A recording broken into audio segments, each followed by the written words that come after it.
예, 시청자 여러분 안녕하세요. 오랜만에 또 우리 이상만 의원님 모시고 저 여의도 정가 소식 좀 들어볼까 합니다. 제가 그 메타버스 타고 요즘 매주 한 3, 4일 갔다 오는데 이렇게 재미있을 수가 없어요. 날아갈 것 같아요. 아니 우리 젊은 기자들은 막 피곤하다는데 나는 어제 2시까지 또 와서 일하고 또 아침 어제 저녁 방송했지 하는데 사람이 뭐 하는데 즐거움을 느끼면 피곤하지 않다. 우리 그 대한민국 진보 여러분들도 대선 승리를 위해서 재미있게 좀 해주시기 바라고. 안녕하세요. 장관. 예, 안녕하세요. 네, 한 주일 동안 어떻게 지내셨나요? 뭐 저는 잘 지냈고요. 네. 또 지난번에 한번 방송에 나왔는데 네. 그때는 우리 초심 선생님이 안 계셔가지고 제가 저기 이상만 의원님보다 더 바쁜 사람입니다. 제가 잘 일정을 맞췄어야 되는데 이제 그러지 못해서 죄송하고요. 하여튼 초심 선생님은 좀 한 달여 만에 뵌 것 같아요. 예. 뵌것 같은데 진짜 딱 뵈서 처음 느낌이 과거보다는 좀 더 젊어지시고 좀 생기가 있으신 것 같아요. 그렇죠. 매주 여행을 다니니까 네. 다른 사람은 무슨 그게 일이라는데 저는 전국을 지금 여행을 다니면서 좋은 거 먹고 좋은 거 구경하고 네, 메타버스와 함께. 또 그렇습니다. 기도 받으시고 기도 받고. 주고 어제는 저기 진안 그 네, 전부. 마이산인 거기 길을 좀 마이산. 갖고 왔습니다. 네, 지난 마이산 너무 네. 좋죠. 예. 자, 지금 이제 이재명 캠프, 그러니까 민주당 내 선거 캠프가 지금 다시 또 이제 구성이 돼가지고 운영이 되고 있잖아요. 근데 네. 또 일각에서는 의원님들 모습이 좀 보이지 않는다. 후보만 혼자 도는 거 아니냐. 또 그런 의견들도 또 있더라고요. 예, 그래서 네. 또 그 질문을 좀 먼저 해야 될 것 같아요. 지금 선대위 구성, 민주당 내 선대위 네, 구성 어떻게 되고 있는 거죠? 이제 거의 다 이제 인선이 다 됐죠. 네. 어제 다 발표를 했고요. 이제 과거에는 이제 후보가 있으면 그 다음에 이제 상임선대위원장, 그 밑에 총괄본부장, 그 밑에 본부 이런 식으로 해서 전체적인 이제 큰 형태의 체제를 갖추는 걸로 준비를 했었습니다. 네. 그리고 이제 그때 과제는 뭐냐면 우리가 이제 그 경선을 좀 치열하게 했지 않습니까? 6분이 경선을 하는 과정 속에서 이 경선이 끝나고 난 다음에 어떻게 봉합할 것인가. 이제 이런 게 과제였기 때문에 각 캠프에 있었던 분들을 이제 전체 선대본에 골고루 잘 배치하는 이런 구조를 만들었는데 그러다 보니까 조금 이제 메모도 하고 네. 또 의사결정이 느리다는 그런 단점이 있었습니다. 근데 거기다가 또 아울러서 그때부터 또 지지율이 별로 잘 안 나오는 거예요. 여론조사를 하면. 네. 그래서 이제 심각한 경우에는 뭐 10% 이상 차이 나니까 야, 이래 갖고서는 이거 이렇게 느리게 움직여 갖고는 되겠느냐. 이런 부분에 각성이 있었고 또 후보 측에서도 이재명 후보께서도 좀 의사 결정이 좀 빨리빨리 됐으면 좋겠다. 이 선대본이 너무 좀 비대하고 그 다음에 외부 인사들이 이제 참여가 잘 안 되고 이제 그런 주문이 있었고 내부적으로 볼 때는 의원들도 굉장히 이 지지율이 좀 안 오르고 오히려 떨어지는 이런 과정 속에서는 위기감이 굉장히 컸어요. 그래서 그 많은 의원들이 좀 지역으로 가서 지역 활동을 해야 되는 거 아니냐. 네네. 중앙 활동은 하실 수 있는 그런 분들한테 맡기고 나머지 의원님들은 전부 다 지역 가서 실질적인 표를 가져오는 역할을 해야 된다. 이런 것이 어떻게 보면 중지가 모아져서 3주 전인가요? 1월 날 오후에 갑자기 긴급 위총을 하고 또 그런 논의들이 많이 나왔습니다. 네네. 많이 나와서 선대본이 개편이 됐는데 이제 총괄본부라는 것이 이제 없어지고 그 다음에 그 후보가 있으면 이제 상임위원장이 있고 상임위원장이 당 대표죠. 상임위원장이 직접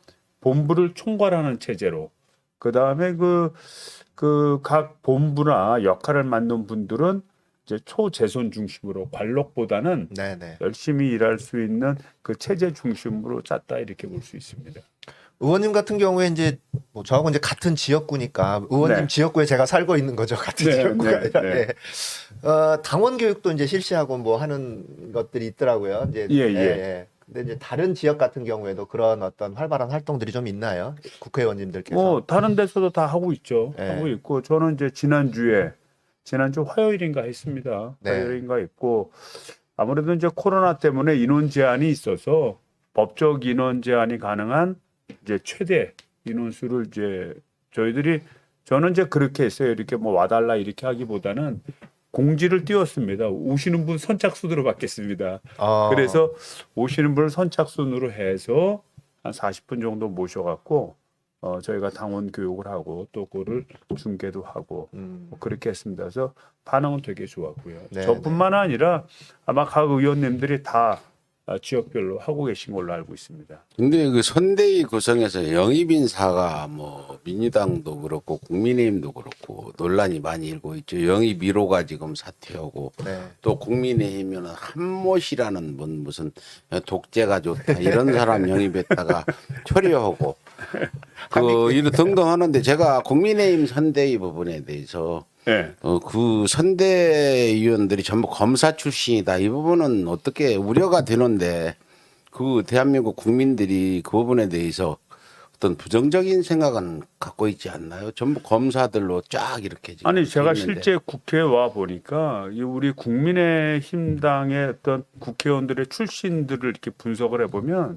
검사 출신들이 상당히 높은 편이에요. 더군다나 이제 우리 민주당 같으면 이제 호남 쪽에서는 아무래도 당선되기가 되게 용이하잖아요. 뭐 어떤 국민의 당 같이 생겨서 어떤 큰 변화가 있을 때는 모르겠지만 굉장히 이제 당선되기 용이하고 상대적으로 우리 국민의힘 당에서는 뭐 영남 지역, 뭐 경북, 대구, 뭐 경남 이런 데서 유리하지 않습니까? 근데 그런 지역의 출신들의 상당 부분이 검사 출신입니다. 이거 어떻게 보면 코스화돼 있는 것 같아요.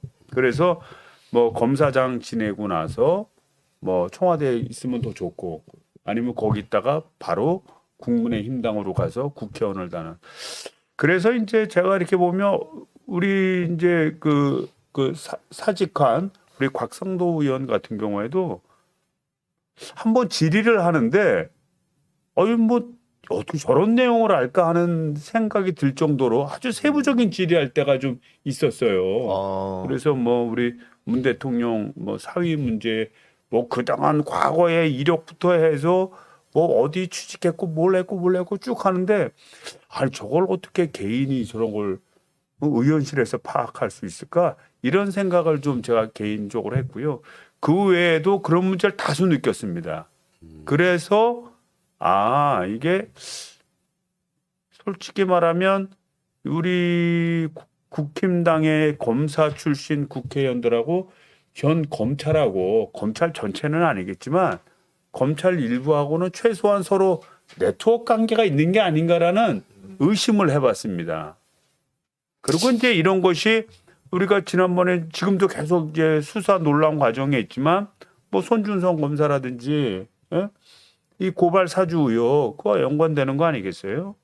그래서 저는 지금 우리나라가 국힘당이 최근에 와서 우리 민주당이 주류 정당이 된 거지 어떻게 보면 해방 이후로 거의 한 50년 50년이 뭐예요? 해방 이후로 60년 70년 정도를 거의 우리나라를 거의 뭐 통치해 오다시피 한 거 아닙니까? 그렇죠. 네. 그 패턴 자체가 말하자면 검찰로부터 출발을 해서 검찰 출신 그 검사장이나 이런 분들이 국회의원이 되고 이것이 정치권에 들어가서 청와대 민정수석도 같이 가고 그 다음에 예전에 안기부 지금은 이제 국정원이죠. 네.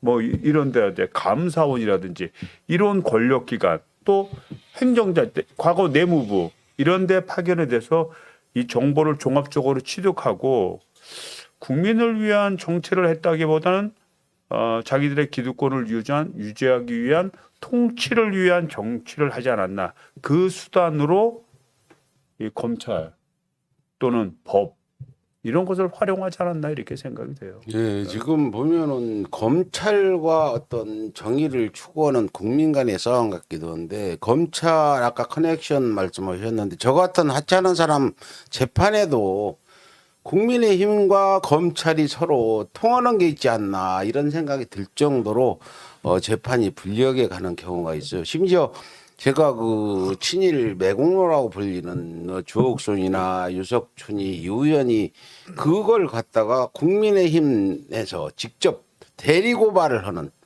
이런 일까지 벌어지는 거 보면 제가 재판 진행하는 거 보면은 이게 도대체 이 과거에 이런 일이 없었는데 요즘 저희가 검찰 뭐 개혁 이런 거 유친다 해서 그랬는지 상당히 불리한 판결들이 계속 나오고 있고 그렇습니다. 저는 과거부터 그렇게 계속 돼 왔다고 생각이 돼요.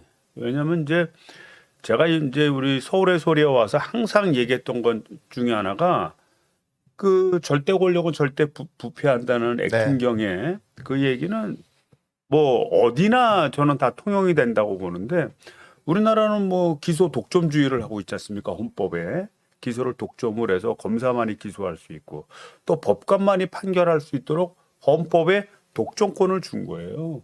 근데 이 독점권을 준 어떻게 보면 검찰의 기소를 견제해야 할 법관이 다 뭐 같은 대학교 나오고 뭐 같이 연수원 받고 같이 나중에 변호사 돼서 같이 일할 거고 물론 안 그런 케이스도 있겠지만 같은 서로 얼굴을 보고 서로 교류를 하게 되면 서로 친하고 서로 상대방의 장점을 보고 그러다 보면 인간관계 맺어지고 서로 자녀들끼리 결혼도 하고 이런 시스템이 굳어지면서 어떻게 보면 법이라는 통치를 통해서 국민의 인권을 보호해야 되고 그다음에 그러기 위해서는 자격 능력이 있는 검사와 법관을 통해서 하게끔 만들었는데 그것이 오히려 액팅경의 말대로 부패의 고리가 되고 또 한통속이 돼서 국민을 위한 통치를 한다기보다는 법을 통해서 국민을 통제해 나가는 어떤 방안으로 삼지 않았나 이런 생각이 듭니다.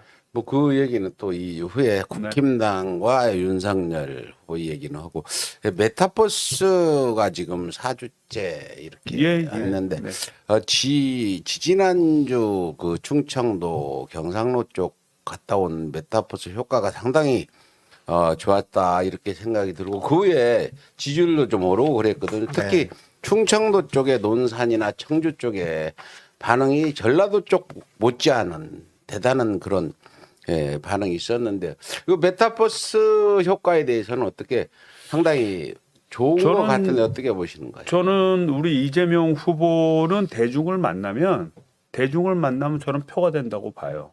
그리고 대중의 마음을 사로잡는다고 생각이 됩니다. 제가 메타버스는 이제 수행하지 않았고요.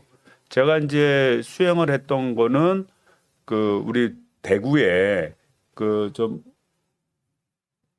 무슨 시장이죠? 서문시장을 방문해서 제가 이제 소상공인 공동위원장이라 소상공인 문제와도 같이 논할 겸 제가 그 좀 수행을 하게 됐습니다. 그래서 현장에 합류를 해서 같이 있었는데 이 인파가 어마어마하게 온 거예요. 뭐 거의 뭐 1,000여 명에 가까운 분이 막 시장에 모여서 연호를 하고 막 그렇게 대구에서요? 대구에서. 그래서 대구시당 관계자한테 이제 물어봤습니다. 이게 일반적인 일이냐 그랬더니 예전에 이 민주당 후보들이 오면 이 돌 맞을까봐 이 정경들이 지키기에 급급했지. 저기 지금 이 경찰들이 말이지 이거 인원 통제하느라고 이런 적은 처음이라는 거예요. 그리고 실제로 그 윤석열 후보가 방문했을 때도 저 정도는 아니었다. 이렇게 얘기를 하더라고요. 그래서 제가 이제 그러냐 이제 고무적인 상황에서 봤는데 거기서 이제 상인들 대표들하고도 직접 일문일답을 하시고 또 제가 이제 배석을 해서 이제 뭐 얘기도 듣고 이제 이렇게 했는데 그러니까 뭐냐면 상인들이 원하는 바를 그 자리에서 금방 듣고 그다음에 거기서 해결책이 필요한 거면 해결책이 있으면 바로 그 안에서 제시하고 연구가 필요한 것 같으면 이거 좀 당해서 연구 좀 해서 어떻게 언제까지 답변을 주십시오. 라고 하는 분명히 가닥을 딱딱딱 잡아주시더라고요. 그러니까 듣는 사람 입장에서 보면 좀 속이 시원하죠. 그리고 이제 이재명 후보께서 늘상 말씀하셨듯이 공약 이익률도 높고 지키지 않을 것 같으면 약속하지 않는다라는 철칙을 항상 얘기해왔기 때문에 그런 점을 많이 지켜나가서 현장에서 수많은 질문을 받았을 때 지혜롭게 답변도 하고 연구가 필요한 부분은 제가 또 연구해서 답변하겠다고 약속을 하고 추후 답변을 해주는 그런 과정을 통해서 어떻게 보면 시민들과의 소통을 직접적으로 하는 국민의 마음을 직접 듣고 직접 해결하는 또 쓴소리 경청 듣기 뭐 이런 네네. 이런 시간도 만들어서 쓴소리도 듣고 이런 것이 아마 국민들한테 많은 어필하지 않나 이렇게 생각이 되고요. 그래서 충청도에서도 지지율이 엄청 올랐다는 거예요. 제가 보니까 뭐 한 30%였던 것이 한 45% 가까이 15% 가까이. 아, 충청권에서요? 충청권에서요. 그다음에 뭐 경남, 부산, 울산, 경남에서는 18%였던 것이 30%까지 상승을 했고. 아, 그러니까 이런 것이 보면 현장에 강하고 또 직관적으로 이 국민들을 설득하고 또 이런 국정에 관한 모든 주제에 대해서 상당 부분 정통하게 인식하고 있고 또 본인이 연구해야 될 부분은 이거는 연구해야 된다고 해서 국민들한테 메시지를 주는 그런 차원에서 국민들의 마음을 사잖나 이렇게 생각이 듭니다. 예, 그 메타버스가 이제 전북 지역을 돌고 어제 진안을 제가 갔었잖아요. 예. 진안은 조그만 군이거든요. 2만 그렇죠. 5천 명 정도 되는데 아니 대구 서문시장만큼 나왔을 것 같아요. 상당히 큰 한 100여 미터 되는 데가 쫙 섰는데 제가 좀 어떤 감이 있지 않습니까? 나온 분들이 어떻게 나왔는지 제가 이렇게 좀 분석을 해봤는데 좀 바람이 분 것 같아요. 그냥 지금 현재는 누가 동원을 하거나 문자를 보내서 아이, 그런 나오라고 거 할 수 없습니다. 없는 그런 선거법 때문에 하는데 네. 어린아이도 나오고 할머니들이 고추농사 짓는 할머니, 인삼농사 짓는 할머니들이 나왔는데 얼굴 표정이 동원된 표정이 아니었다. 뭐 호남 지역이라 그렇다 어느 분은 하실지 모르지만 그 부분은 제가 충청도 가서도 그렇고 경상도 마산 거제 다 가서 봤는데 이제 이재명 바람이 슬슬 불기 시작하지 않나. 어제 진안 같은 데는 생각지도 못하게 많은 분들이 오셨더라. 이 부분 어떻게 그 여의도 정가에서는 이재명 바람에 대해서 좀 어떻게 보고 계신가요? 저는 이제 그렇게 봅니다. 이제 이재명 후보의 욕설 파문이라든지 부정적인 어떤 그런 것들이 많이 보도되지 않았습니까? 뭐 특정 여배우의 관계 뭐 이랬었는데 이재명 후보는 아주 대표적인 흑수저 아닙니까? 실제 본인이 소년공으로서 공장 현장에서 일을 했고 그러던 과정에서 또 팔도 다쳐서 나중에 이것 때문에 군대도 못 가는 그런 상황이 됐었는데 이거를 이제 극복한 사람입니다. 극복한 사람이에요. 그리고 또 우리 당내에서도 주류 세력에 편입된 적이 한 번도 없어요. 주류 세력이 아니었습니다. 정치하는 과정에서도 그랬죠. 네, 정치하는 과정에서 중앙 정치 경험이 없으니까. 네, 네. 그래서 사실은 뭐 중앙 정치 경험도 없고 처음에 입문했을 때도 뭐 어떤 특정 계보를 타고 뭐 이렇게 누구의 후원으로 그렇게 된 케이스가 아니에요. 케이스가 아니고 진짜 치열한 경쟁 과정에 겨우 잘못하면 사실은 컷오프 될 저도 한번 공심에서 떨어져 보니까 그 아픔을 아는데 그 컷오프 될 수 있는 그런 상황이었어요. 이분도. 네. 그런 상황에서 겨우 경선에 붙여줬는데 거기서 이겨서 성남시장이 나중에 된 겁니다. 네. 근데 성남시장이라는 데가 우리 당에서 보면 굉장히 어려운 지역이었거든요. 과거에는 그랬죠. 예, 네. 그 굉장히 어려운 지역이었어요. 어려운 지역이었는데 이제 민주당에 대한 바람이 부는 것도 있었지만 본인의 공약집을 내가 봤습니다. 그 꼼꼼하기가 동별로 사안을 깨알같이 적었어. 그렇게 해서 이제 그렇게 만들었는데 저는 이제 그분의 그 이력을 이제 국민들이 조금씩 이해하지 않나. 단순히 저 사람은 거친 사람이야 험하게 살았어. 저 사람 인성이 왜 저래 이런 차원의 문제에서 이제는 저런 사람이 어떻게 그래도 주류 정당인 여당의 대선 후보까지 됐을까? 대체 무슨 매력이 있나? 근데 저는 그 내역을 알고 있어요. 그 궁금증 속에서 그걸 깨닫는 지금 것 같아요. 여러분들이 이재명 후보는 비주류로서 아무런 개파도 없이 그렇게 그럼요. 지금 제가 이재명 후보를 한 지가 15년이 넘었는데 그분은 SNS 스타입니다.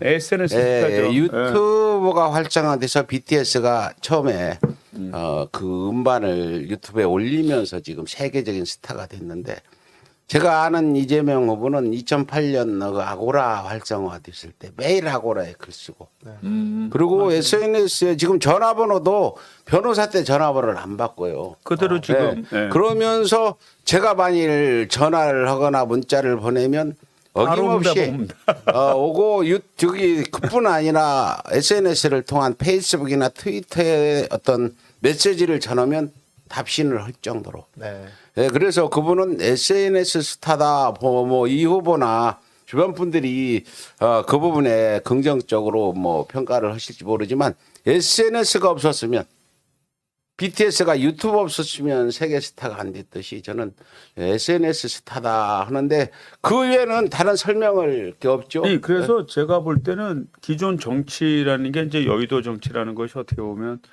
유력자의 후원들이 사실 굉장히 중요하거든요. 예. 유력자의 후원이 중요하고 특히 계보, 어떤 계보에서 밀어주느냐 이것이 어떻게 보면 공천받는 과정 속에서 굉장히 중요한 그 역할을 하는데 이재명 후보 같은 경우에는 지금 우리 초심 선생님 얘기했듯이 그냥 국민을 바라보고 한 거예요. 그렇죠. 그냥 국민하고 맞상대한 그러니까 거라니까. 본인은 본인이 그 모시고 본인이 대화할 상대는 뭐 계보의 수장이나 뭐 이런 사람들이 아니고 지금 권력을 가지고 있는 누구가 아니고 바로 국민이다. 그걸 인식해서 국민에게 직접 어필한 사람이에요. 그게 지금도 메타버스 그 지금 뭐 기간에도 계속 나타나는 게 말을 많이 하고 싶어 하시더라고요.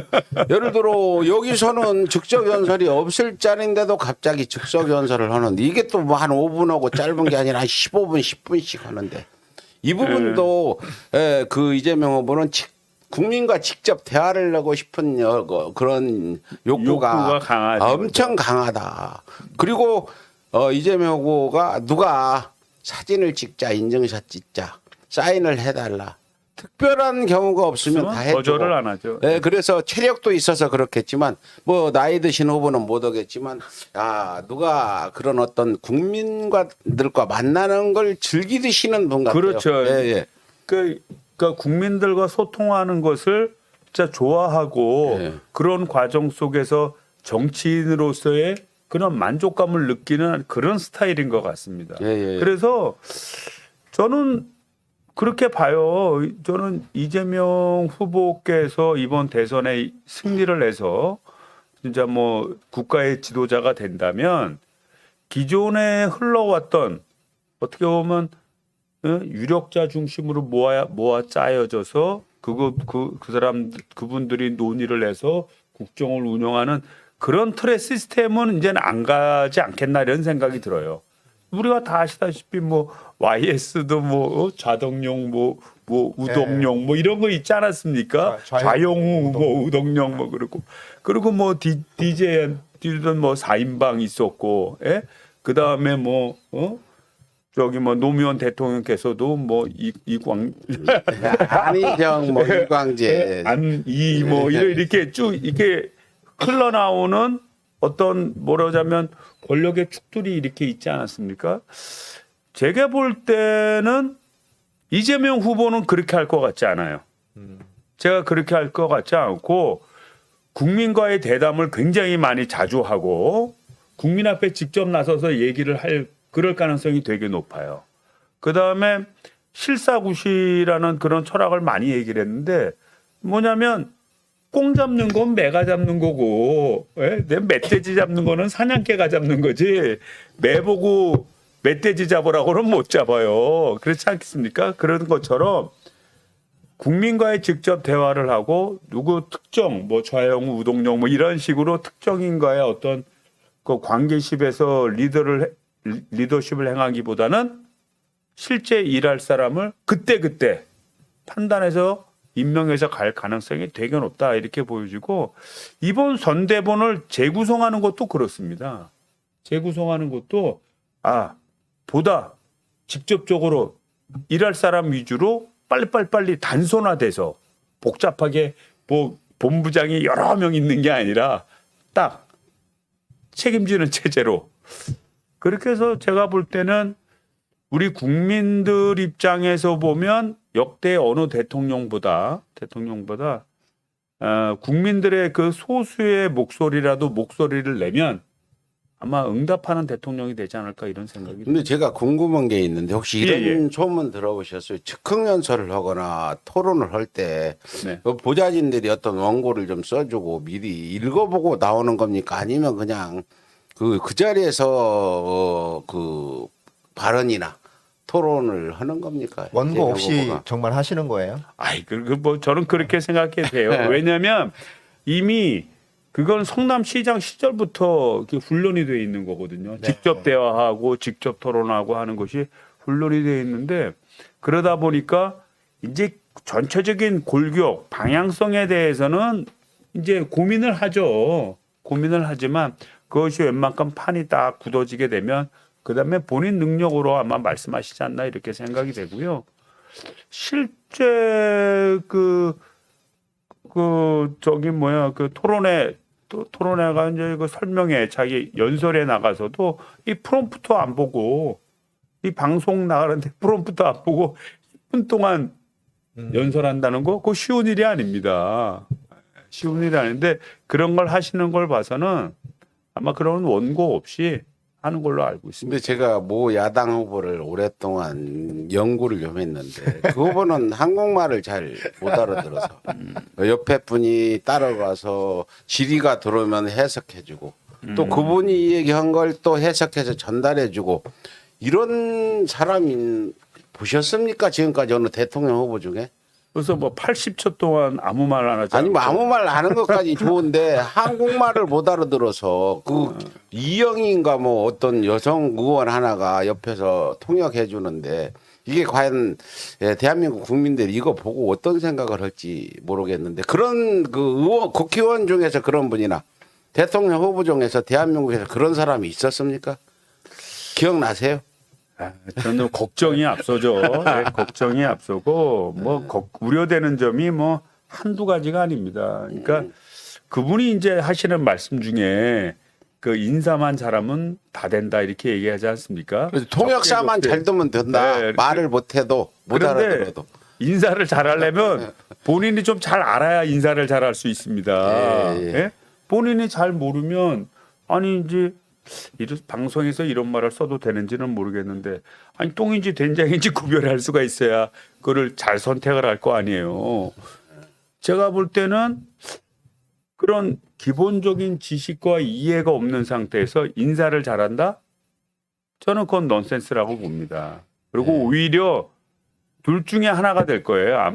그 박근혜 대통령처럼 문고리들 몇 사람에 의해서 자기 의사가 다 결정돼 버리는 그런 구조가 되거나 아니면 중구난방 저게 또 무슨 말인가 서로 해석해야 되는 그 쏟아져 나오는 거를 주체 못하는 그런 상황이 될 수 있습니다. 인사 부분은 걱정 안 하셔도 될 것 같은데요. 네. 하늘이 점지해 준 사람을 인사를 할 거니까 이제 말하자면 윤석열 후보 천은 어떤 점을 좋아하고 직접 점 관련 그런 연구도 했고 그럼 여기다가 또 왕자도 쓰고 나와서 왕자. 그분들 그 박근혜가 이세민이라는 점쟁이를 90년대부터 제가 이세민을 나중에 숙청당해서 진역 보냈거든요. 그 정윤이하고 누구죠? 최순실 남편 전 남편 네. 그 사람하고 굉장히 친하고 세월호 때 그 사건 때 거기가 있었다고 증언도 나왔는데 이세민이라고 저희가 기사도 많이 썼어요. 네. 이 사람이 아니 어느 날 보니까 이세민이가 청와대 옆에 와서 하는 거예요. 왔다 그리고 갔다 박근혜가 이제 왔다 갔다 하기 쉬운 데로 와서 결국 이 시청자들이 믿지 않을지 모르지만 이세민이 박근혜 대구에서 국회의원 나올 때부터 계속 점을 봐주고 결정을 해준 사람인데 크게 윤석열에 대해서 우려하지 안 해도 돼요.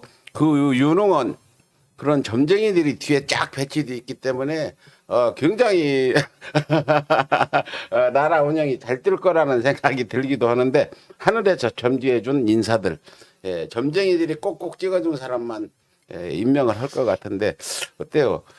저는 이제 그 손바닥에 왕자 쓰고 이제 뭐 뭐 점을 보러 다닌다는 얘기를 듣고 옛날에 그 영화 더 킹이라는 영화가 있습니다. 네. 그래서 그 검찰의 행태를 아주 비꼬아서 만든 그런 영화인데 그 영화의 내용을 보면 실제 누가 어떻게 될지에 대해서 점을 보는 거예요. 네. 점을 보고 자기의 운명을 거는 그런 장면을 봤는데 아마도 더킹에서 그런 내용이 나오게 된 배경에는 실제 검찰이 정치적인 줄을 타면서 이 점을 많이 보나라는 좀 의구심을 갖게 됐고요. 더군다나 이게 왕자 새겨놓고 오고 점 본다는 얘기를 듣고 봤을 때 야 이거 좀 일맥상통한다. 예? 이런 느낌을 받았습니다. 지금 많은 시청자분들 어떤 분은 뭐 그 지지율 오늘 사회연구소 발표가 좀 차이가 있다 이런 부분 염려하시는데 뭐 이준석 김종인의 쇼가 잠시 또 통해서 그럴 수도 있으니까 저는 그 국민의힘당 이번에 갈등이 의도적으로 만든 거 아닌가 이런 생각 들어요. 이미 함께 하기로 약속을 하고 어떤 효과를 극대화시키기 위해서 이준석이 어디 도망가는 척하고 제주도 갔다 부산 갔다 어디서 만나가지고 김종인도 이미 들어가기로 약속을 해놓고 안 들어갈 것 같이 그 영감이 얼마나 음흉해요. 그 영감 뇌물 받아 처먹고 지금 지적도 살고 무슨 그 사람이 그리고 여러분 걱정하시는 게 있는데 김종인이가 국민의힘의 그 선거에 영향력을 많이 미쳐서 승리로 이끌었다. 아닙니다. 김종인은 지난 총선 때 지금 현재 국민의힘 그 선거를 총지휘하면서 참패를 당한 사람이에요. 그럼요. 근데 부산,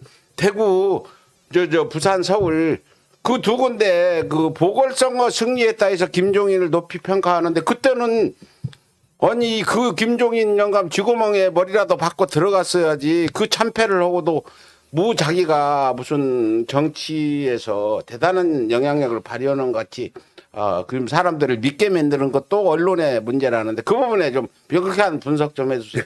지난 총선에 참패한 김종인이 그 보궐선거 좀 한 두 군데 이겼다 해서 무슨 전략가인 것 마냥 영입하는 부분에 그 신랄한 어떤 분석을 좀 부탁드립니다. 그래서 이제 저는 이제 그렇습니다. 그러니까 한 시대를 살면서 한 시대 속에서 참 시대를 직관적으로 이해하고 푸는 천재들이 가끔보다 나타나지 않습니까? 옛날 주나라 시절에는 태공망이 있었고 또 삼국시대 때는 또 뭐 제갈공명이나 사마이 같은 사람이 있고 그래서 한 부분에 대해서 직관적을 갖고 풀고 나가지만 이것이 대를 손선 끝까지 이어오진 않아요. 근데 이제 김종인 우리 이제 뭐 저도 한때 같은 당에서 그분한테 공천을 받기도 했었지만 전 비대위원장님 보시면은 여러 정권을 같이 했지 않습니까? 정권을 박근혜 정권도 같이 했고 훨씬 그 전부터 이제 전두환부터 같이 했었죠. 전두환도 그렇죠. 네, 그때는 약간 좀 뭐 관료적인 성격으로 이제 같이 있었고 국보에 참여했고 12대 때는 그 비례대표를 비례대표를 했었죠. 했었죠. 전국구를 했었고요. 비례대표했고 그래서 당을 가리지 않고 넘나들고 이제 우리 더불어민주당의 당 대표도 하셨었고 잠깐 했었죠. 네. 그리고 이제 그때 총선을 치루었죠. 그때가 20대 총선이죠. 그 다음에 또 국민의힘당 또 비대위원장을 하는데 사실은 정치라고 하는 것은 방향성이거든요. 방향성이고 이것이 어떠한 세상 일이라는 게 어떠한 한 가지 딱 답이 있는 게 아니지 않습니까? 세상에 답이 딱 있었다 그러면 뭐 한국 사람들 공부 열심히 하겠다. 다 빨리빨리 찾아갔겠지. 그런 게 아니라 어떻게 보면 선택의 문제예요. 선택의 문제에서 선택을 하게 되면 선택의 일관성을 가지고 그 시기에 맞게 맥락을 조절해 가는 것인데 그 오랫동안을 거의 뭐 한 10몇 년 되는 기간 동안을 김종인 그분이 우리나라 정치사를 뭐 대선을 만들고 대권을 이끌고 그다음에 우리나라를 새롭게 바꾸고 했다? 이런 거는 저는 있을 수 없다고 봐요. 있을 수 없다고 보고 오히려 국민의힘당이 미래에 대한 기대를 갖고 미래 설계를 하기보다는 과거에 있었던 명성을 활용해서 조금이라도 이득 보려는 그런 구태연한 시스템을 도입하는 게 아닌가 저는 그렇게 봅니다. 김종인이라는 사람은 사실 본인 선거에서 한 번도 이겨보지 못한 사람이에요. 그 사람 정말 다 무능한 비례로 사람이에요. 나왔어요. 다 네. 비례로. 그러니까 본인 선거에서 이해찬 대표하고 관악에서요. 13대 때 14대 때 관악에서 우리 해찬들 이해찬 전 대표하고 같이 두 번을 붙었어요. 근데 한 번도 못 이겼어요. 그리고 그리고 나서 계속 비례로 나온 거죠. 그러니까 그 지금 우리 시청자분들이 제일 걱정하는 부분이 그 가짜 뉴스거든요. 네. 지금 그 가로세로에 있는 김용호라는 작자는 어제도 김용호가 아니라 누구예요? 김용석. 강용석, 강용석 말고 강용석. 김용호라고 있어요. 김용호 또 있어요? 영예. 아, 김용호. 그 사람이 혼자 개인 방송으로 해서 이재명 후보가 소년원 출신이다. 지금 여기도 소년원 출신이다 하는데 여러 소년원 출신이라는 건 허위 사실이고 이런 댓글 쓰면 전부 갖다가 고발을 해서 죄 대가를 치르게 해야 되는데 이 부분이 지금 그 윤석열 측이나 지금 국민의힘 지지자들은 온갖 수단과 방법을 가리지 않고 또 그런 걸 하면 돈이 수백만 원 들어요. 어디 토착외고들이 주는지 본퇴고가 주는지 아무튼 그렇게 하는 부분에 대해서 국회 쪽에서 단호한 어떤 대책을 세워야 되지 않나 이렇게 보는데 뭐 급히 입법이라도 해서 이런 가짜 뉴스 하는 사람들은 처벌을 하는 이런 뭔가 있어야지. 지금 이 대선 3개월 남았는데 김용호라는 자는 자기가 처벌 받아서 벌금 내도 들어오는 돈이 1억인데 벌금 한 4,500만 원 낸들 어떠냐. 이걸 구속시키는 법안 이런 거 좀 만들어야 되지 않나 하는데 어떻게 보시는지. 그 이제 법적으로는 뭐 선거법이라든지 허위사실 유포에 해당되니까 뭐 선거법이라든지 또는 그 이제 형법상에도 모욕죄라든지 뭐 이런 거에 다 이제 서로 관련이 됩니다. 관련이 되는데 이제 문제는 이게 이제 한번 퍼지고 나면 그거를 수습이 안 된다는 게 문제 아니에요. 이 잘못된 정보가. 그래서 이런 문제에 대해서는 진짜 이런 선거 사범에 대한 수사기관이 빨리빨리 성립이 돼서 빨리빨리 이건 조사하고 빨리빨리 진위 여부를 판단해 줘야 되는데 지금 그러지를 못하고 있는 거예요, 사실은요. 이건 뭐 기록만 봐도 뻔히 아는 건데. 그런데 지금 가세연의 이런 가짜 뉴스는 그 전에 그 안단태 사랑이라는 사람이 있었어요. 그 박근혜 정부 때 유튜브 지금은 유튜브 방송이 아니라 아프리카 방송을 하는 중에 가짜 뉴스 방송한다고 바로 경찰이 들어와서 체포를 해갔거든요. 그렇죠, 네, 그렇죠. 이게 필요하다는 거죠. 바로 이제 현장에 이런 방송할 때 누가 경찰에 신고를 하면 경찰이 상황을 보고 가짜 뉴스가 분명하면 찾아가서 방송을 중지시키고 체포를 해서 조사를 해야 되는데 왜 이게 박근혜 때는 됐는데 지금 안 되냐. 그 당시 아프리카에 어떤 조그만 방송하는 사람도 그 박근혜 관련 그 방송을 하니까 바로 체포되어 갔는데 이 부분을 어떻게 좀 만들어야 되지 않나. 경찰에 112로 신고를 하면 거기서 범죄가 지금 일어나고 있다. 현행범이잖아요. 가짜 뉴스를 하는 게. 그럼 신고를 하면 112가 출동을 해서 그 방송국에 가서 이게 그 어떤 조치가 있어야 되지 않나. 이런데 어떻게 보시는지. 그러니까 제가 아까 얘기했던 거하고 맥락을 같이 하는데 박근혜 정부는 특별히 검찰공화국 정부 아닙니까? 그 뭐 비서실장부터 뭐 검찰총장 출신이고 쭉 그런 구조를 가지면서 저는 그렇게 봅니다.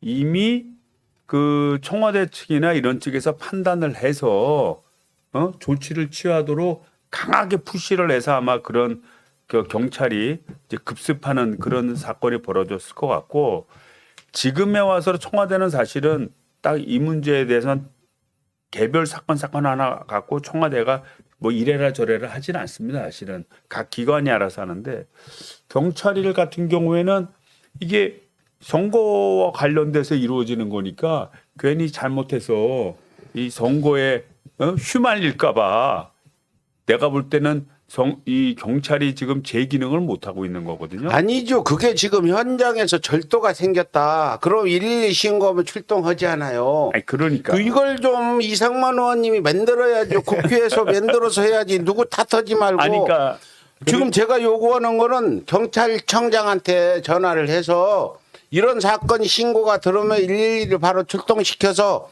사건 접수를 해라. 이걸 좀 요구해 달라는 거예요. 직접 아니, 그러니까 제가 예. 요구하는 거는 예. 당연히 요구를 하는데 예. 이제 제도적으로라도 이제 아까 이제 법을 개정한다 이런 말씀하셨으니까 제도적으로라도 가짜 뉴스에 대해서 진짜 시기와 상관없이 전담해서 이 저기 뭐야 선거 때는 그 조사하는 그런 시스템을 만들어야 된다는 거죠. 그래서 지금 현행 있는 법에도 충분해요. 그러니까 법으로도 지금 뭐 충분해요, 현행 현재도. 법은 시민도 체포할 수 있어요. 그렇죠? 도둑질하는 걸 보면 잡아서 경찰이나 검찰에 넘길 수 있단 말이에요. 아니 그럼요. 근데 경찰이 이렇게 무능하고 나약하고 눈치만 보는 것 부분에 대해서 민주당에서 강력히 문재인 정부에서 임명한 경찰청장이고 다 경찰 간부들인데 왜 이러냐. 이 부분은 문재인 정부도 엄정한 법 집행을 해줘야 된다. 누구 편을 들어달라는 게 아니고 이런 가짜뉴스를 공정하게 집행을 해줘야지. 아니 우리가 권력자를 뽑을 때 좋은 일만 하라고 뽑는 건 아니에요. 범죄자를 응징해달라고 뽑는 게 권력자예요. 아니 그런데 그러니까 이제 일단은 이제 이재명 후보 제가 열이 좀 났습니다. 죄송합니다. 후보에 대한 이제 허위 사실을 유포하는 거니까 네. 이제 후보 측에서도 이제 빨리 고발을 하고 고발 조치를 하고 그러면 경찰도 조사를 빨리 하고 참 그다음에 그렇게는 안 된다는 말씀입니다. 지금 가세현 김홍호가 1억을 벌었어요. 방송에서. 그런데 벌금 1,000만 원, 2,000만 원 무서워서 못 하는데 바로 가서 체포를 해서 조사를 해서 방송을 중단시키는 가짜뉴스가 확실하다면 이런 조치가 필요하다는 거지. 그걸 고소를 하면 대선 끝난 다음에 법정에가 재판하면 무슨 의미가 있냐. 제 말씀은 이겁니다. 아니 고소는 오늘도 할 수 있죠. 아니, 빨리 허위 하세요. 사실을 보니까. 저기 이덕신 작가가 고소장 하나 써요. 바로. 내가 지난번 가세현 쫓아갔다 지금 벌금 300만 원 재판 중에 있어요. 저런 짓을 해서 쫓아가서 만나자고 문 발로 차고 했는데 나보고 뭐 문 발로 차진 않았죠. 무단 침입죄로 무단 침입에다 뭐 등등 해서 300만 원 처음에는 무혐의로 했는데 경찰이 아니 검찰이 재수사 명령을 해가지고 내가 그렇게 경찰한테 미운 그 무슨 찍혀가지고 그렇죠. 아니 처음에는 무혐의로 결정이 났어요. 근데 보니까 재수사 명령을 검찰이 했더라고. 하더니 300만 원 약식 기소 때렸잖아요. 그러니까요. 오늘 저 이 의원님 저한테 야단만 괜히 오셔가지고 저 이 작가가 하세요. 나 또 야단 칠까봐 정말.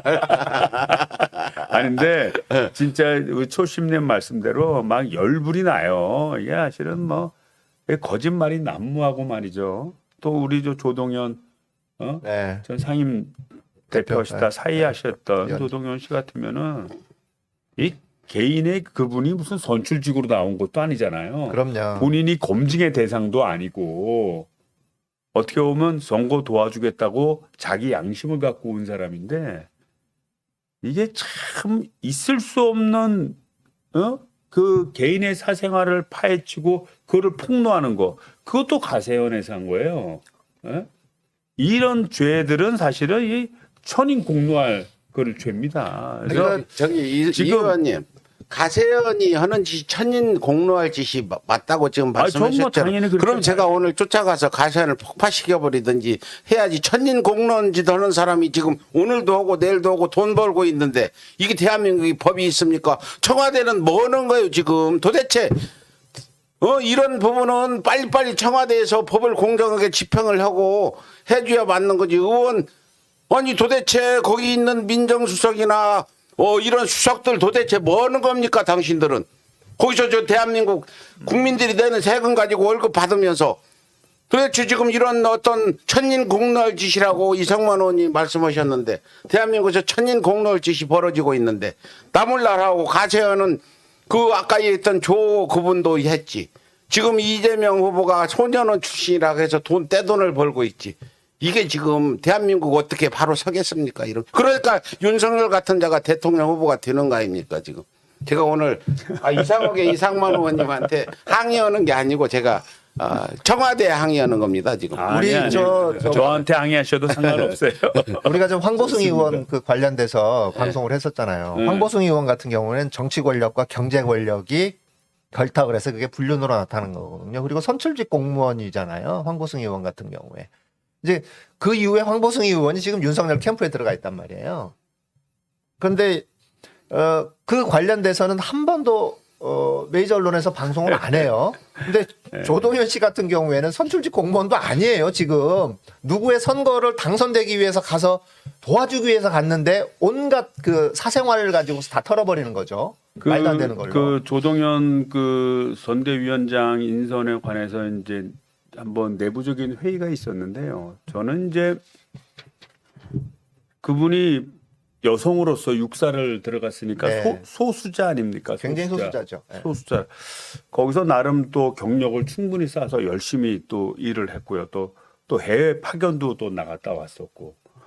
거기다 또 이제 결혼을 했는데 결혼을 또 실패해서 네. 또 뭐 재혼하고 또 이런 과정 속에서 오는 또 워킹맘으로서 두 애들을 또 다 그래도 다 챙겨서 또 잘 키워가고 있고 의무감을 갖고 그 다음에 자기 인생을 개척하는 모습을 보면 그 어렸을 때도 굉장히 불우했다는 거예요. 그 아버지가 IMF 때 사업이 잘못돼 갖고 간암으로 바로 돌아가셨다는 거예요.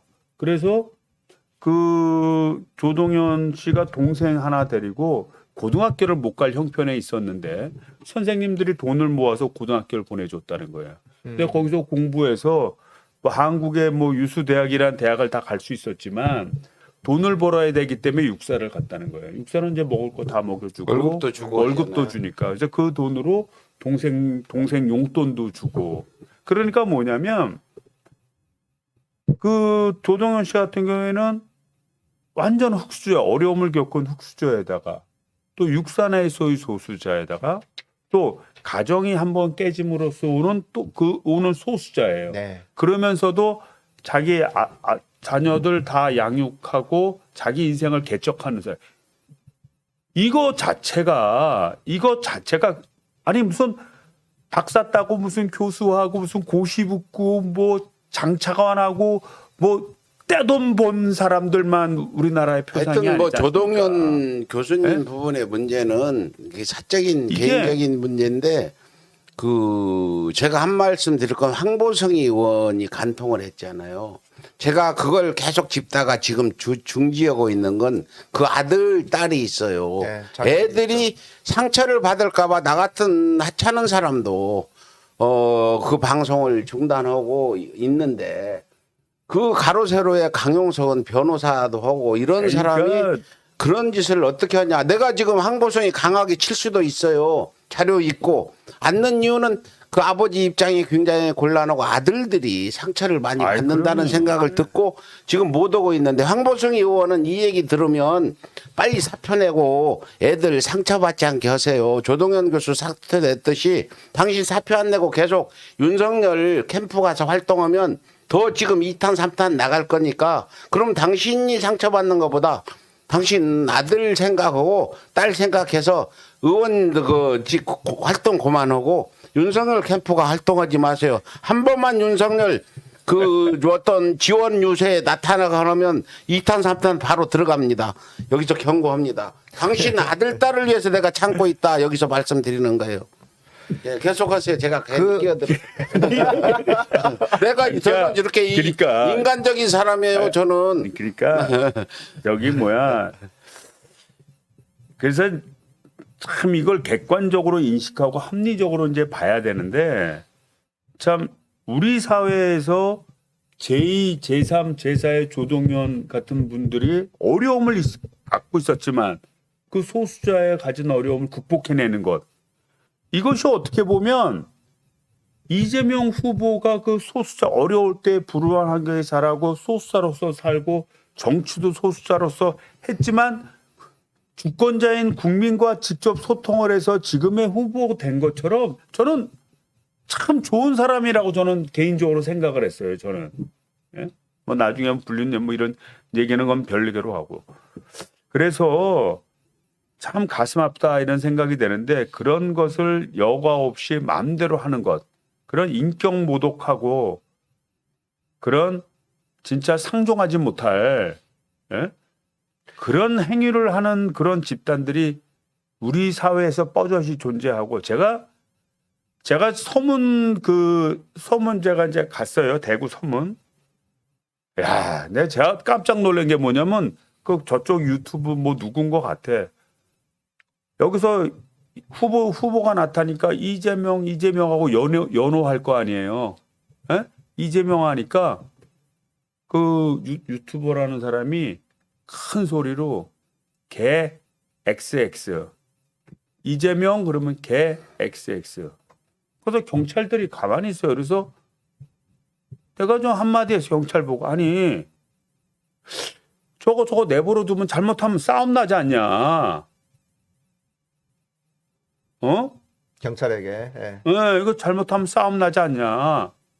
경찰의 반응이 뭐였어요? 그러니까 곤란해하지 경찰들은 곤란해하면서 이제 나중에 이제 그 사람을 제압하지는 못하고 저리 가라 이제 이렇게 해서 더 이상 그게 안 되긴 했는데 지지를 하건 지지를 안 하건 떠나서 기본적인 인간적인 양심과 행동의 어떤 룰이라는 게 있지 않습니까? 그런데 제가 이렇게 보면 저쪽 지지한다고 하면서 하는 뭐 그 지금 얘기했던 사람들이나 그 사람들 보면 약간 좀 미친 사람들 같아요. 네, 그래서 제정신이면 지지를 할 수가 네. 없겠죠. 진짜네. 내가 볼 때 하는 게 미친 사람 같아. 제가 그 바닥은 꽉 잡고 있지 않습니까? 내가 만약 윤석열이 있는 곳에 제가 쫓아가서 응징을 하면 이게 싸움이 되고 저쪽 애들도 당연히 올 것 같아서 안 가는데 만약 하나라도 이재명 후보 앞에 누가 저 나타나서 욕설하고 하는 거 내 눈에 띄면 내가 바로 갈 거야. 윤석열은 나 때문에 잘 다니기 힘들어져. 그럼 이런 걸 안 하려고 내가 선거 기간에 참고 있는 건데 맞습니까? 이렇게 해야 됩니까? 그러지 마시고 저는 이렇게 봐요. 저는 이제 그 행태를 보면서 딱 느낀 게 있어요. 하는 걸 막 욕을 하고 막 그것도 큰 소리로 다 들리게. 그 이제 시장이라는 데가 이렇게 천장에 쌓여 캐노피로 이렇게 덮여 있잖아요. 그러니까 한 사람의 목소리라도 큰 목소리로 소리를 지르면 이게 막 울리게 마련이거든요. 예. 그래서 그러는 거를 보고 이번 대선 꼭 이겨야겠다. 저런 개새끼 소리하는 놈들, 또 개소리하는 놈들, 이놈들이 다 진짜 능력도 안 되고 말도 못하고 식견도 없는 그런 사람 만들어 갖고 나라야 어찌 됐든 간에 자기들끼리 권력을 향유해서 자기 세상 한번 만들어 보겠다는 거 아니겠어요. 그래서 더 내가 마음을 다졌어요. 아, 그러죠. 나 진짜 더 마음을 다졌어요. 그래서 우리가 지역을 내려가야 된다. 이런 제가 이제 그런 의견도 여러 번 피력을 했는데 저런 진짜 천인공노할 짓을 하는 그럼에도 불구하고 대선이라고 하는 큰 권력을 가진 선거이다 보니까 권력기관들도 어찌어찌 막 전전긍긍하는 이럴 때는 딱 하나밖에 없다. 국민들이 참 깨어있는 국민들이 더 정신 차리고 더 똘똘 뭉쳐서 누구 잘 되고 이런 게 아니라 우리 대한민국을 위해서 국격의 유지를 위해서 진짜 이겨야겠다 이런 생각했습니다. 그 저자들은 사실 정권보다는 이권에 더 관심 있는 거 아닌가 싶어요. 제가 보기에는. 예, 지금 이상만 의원님이 이렇게 말씀하시는 가운데 저는 항상 현장에서 그걸 겪었지 않아요. 정말 내가 오죽하면 가서 발로 차고 이 유석춘이를 체포한다고 저거 일말의 반성이나 이런 얘기는 나오지도 안 하고 이 의원님 같은 자는 요즘에는 아주 미쳐가지고 더 날뛰고 있는 상황인데 하여튼 뭐 마지막 그 다음에 이제 국힘당으로 넘어가기 전에 그 이번 대선 승리하고 나면 국회가 여러 가지 입법들을 하는 가운데 이런 사람들을 그 어떤 처벌하는 법도 강화시켜야 된다 이런 생각도 듭니다. 저는 이제 이번 이제 과정을 쭉 보면서 국민들이 느끼셨을 한 가지가 있다라고 봐요. 야, 검찰 권력이라는 게 이런 거구나. 왜 검찰 개혁이 돼야 되는지 그 이유를 좀 깨닫을 것 같아요. 그러니까 검찰에 속한 자들은 자기 식구들이라 자기 식구들끼리의 속성을 가지고 국민의 어떤 생각보다는 자기 식구들 지키기에 살아온 겁니다. 거기에 한 몸이 됐던 법원, 또 그 검찰과 서로 커넥션을 맺으면서 정보를 주고받은 언론 이런 관계가 적나라하게 드러났어요 이번에. 네. 이번에 그러니까 예전에 저희들이 이제 저기 뭐야 공수처법도 통과시키고 했는데 그때만 해도 국민들이 왜 공수처를 만들어야 돼? 왜 옥상옥을 둬야 돼? 이런 의구심도 많았었어요. 그런데 이번에 사태를 쭉 국민들은 볼 겁니다.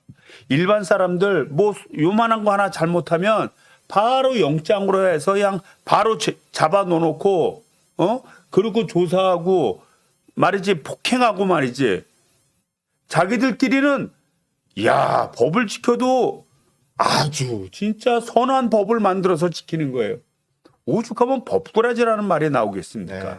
그래서 이번 사태를 계기로 해서 우리 진짜 많은 국민들은 그걸 느꼈다고 봐요. 그래서 이번 대선 승리하면 그 연골고리들 그 문제가 됐던 것들을 적나라하게 파헤치고 진짜 국민이 감시하는 검찰, 국민이 쳐다볼 수 있는 법원, 그리고 국민적 지지를 못하면 도태받을 수밖에 없는 언론 이런 시스템을 만들어야 된다고 봅니다. 예. 꼭 좀 만들어 주시고요. 근데 뭐 만드는데 필수 조건이 대선 승리가 있어야 가능한 거고 그렇죠. 대선 승리 못하면 이제 그때부터는 투쟁하는 것밖에 근데 없죠. 이제 대선 승리 못하면 그 후에는 제 역할이 커집니다.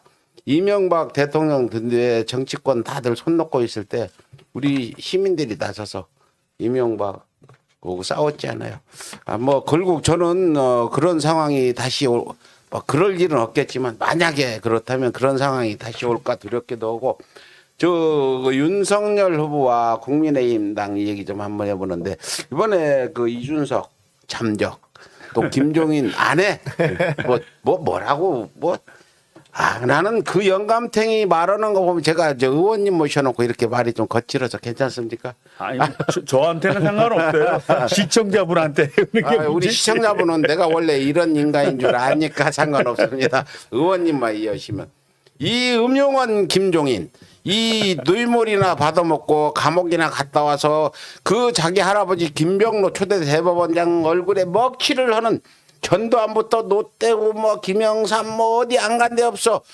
이렇게 무슨 창녀 같은 이런 영감님이 지금 대한민국 무슨 국민의힘에 오면은 대선을 이길 것 같은 이런 분위기를 언론들이 만드는데 이준석과 윤석열, 김종인의 이번 그 쇼 저는 쇼라고 얘기하겠습니다. 뭐 자맹 쇼 이거 어떻게 보시는지 국회 쪽에서는 진실로 보는 건지 그런 일이 진짜 있었는지 좀 말씀해 주세요. 그러니까 뭐 사실은 이제 끊임없는 이제 권력 투쟁의 과정이 아닌가 이렇게 보여지는데요. 이제 그 당시만 해도 그 이제 선대위 인선할 때 뭐 윤석열 후보 쪽에 지지율이 잘 나왔잖아요. 많이 나오면 아까도 얘기했지만 뭐 10% 이상이 이기는 거. 그러니까 될 것 같은 분위기야.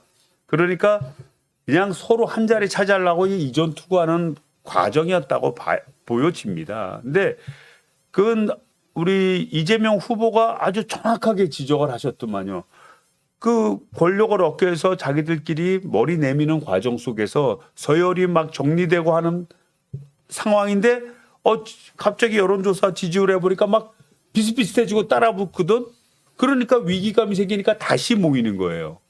그래서 결국은 저는 그거를 보면서 어떤 생각이 되냐면 우리가 국민을 위해서 무엇을 할 것인가.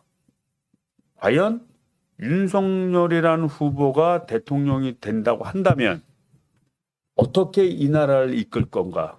이런 문제에 대해서는 제가 볼 때는 관심이 없는 것 같아요. 그런 문제는 관심이 없고 공학적인 표 계산.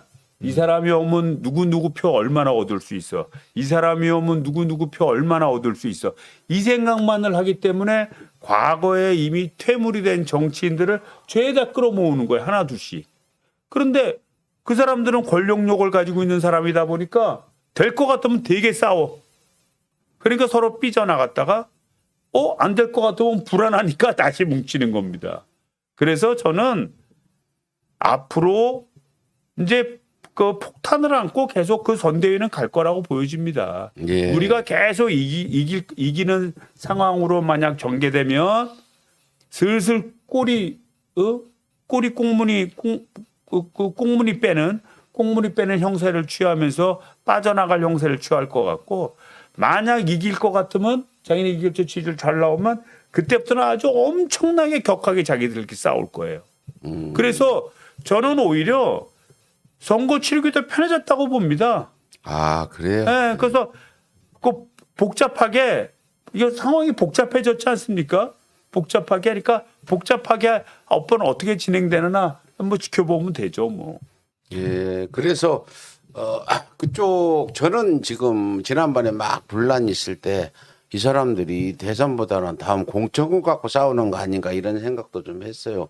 그 윤석열이 국민의힘을 장악할 이런 생각을 가지고 대선이 끝난 다음에 뭐 대선에 지든 이기든 장악하려는 이런 생각도 들기도 했는데 그 뭐 이기면은 너 지방선거 공천권이라든지 뭐 이거 다음 총선 공천권 이 싸움 같기도 해요. 아, 그거는 당연합니다. 제가 볼 때도 윤석열 자체가 만약에 본인이 이 대선에서 이기게 되면 본인이 좌지우지할 수 있는 국민의 힘당을 만들려고 할 겁니다. 그러다 보니까 당연히 공천권을 행사하려 할 것이고, 그러다 보면 본인이 스스로 다 아는 게 아닌 그 밑에 있는 함께했던 기존의 국민의힘당 세력이 아닌 새로운 세력한테 맡길 공산이 되게 커요. 네. 그래서 그거는 막 필연적으로 이루어질 것 같고, 실제 아마도 윤석열 후보가 만약에 대선에서 이긴다 그러면 제가 볼 때는 뭐 우리 민주당에도 탄압을 하겠지만 민주당 탄압보다는 아마 자체 숙청이 아마 더 심각하게 아마 돼도 될 가능성이 많습니다. 이제 권력 내부 예, 권력 내부 투쟁을 해야 되다 보니까 그게 더 강화될 가능성이 높아요. 이준석이가 예. 사실 이제 종로 그 보궐선거 그 후보를 노리고 이런 행보를 또 벌였다는 얘기 또 들리더라고요. 그 부분은 어떻게 보세요? 뭐 본인은 뭐 그럴 수 있겠죠. 본인은 만약에 종로 뭐 객관적인 사유가 명확해서 종로 후보를 뭐 안 나간다 뭐 이러면 뭐 상황이 다른데, 만약에 여러 가지 정치적인 역학 구도에서 밀려서 못 나간다 이렇게 되면은 본인의 정치 입지에도 이제 커다란 어떻게 보면 그 타격이 될 수 있고, 또 하나는 만약에 될 수 있다면 윤석열 후보가 될 수 있다면 절호의 기회다 보니까 본인도 원내 생활을 해본 적이 없잖아요. 그러다 보니 아마도 여기에도 좀 연계된 시간은 있지만 마음속에 연계의식을 가질 수도 있다고 봅니다. 지금 댓글 보니까 너 허경영 얘기를 자꾸 하는데 허경영은 사기꾼 이상 이하도 아니에요. 나도 허경영에 대해서 만나서 인터뷰도 해봤는데 허경영은 그 사람이 150만 원씩 돈 준다는데 한 달에 75조예요. 10달 주면 750조고 12달 주면 900조인데 900조면 대한민국 예산의 1배 반인데 어디서 나서 줄 거요? 지가 무슨 그 유튜브에서 돈 벌어서 줄 건가요? 참 허경영 얘기하는 사람들 여기 와서 하지 마세요. 150만 원 준다는 것도 그런 뻥도 없어요. 예, 여기서 이렇게 짓고 그 다음 그 선대의 이수정 교수라고 있죠. 예. 저기 이수정 교수에 대해서 좀 얘기 좀 해줘봐요, 우리 이 작가가.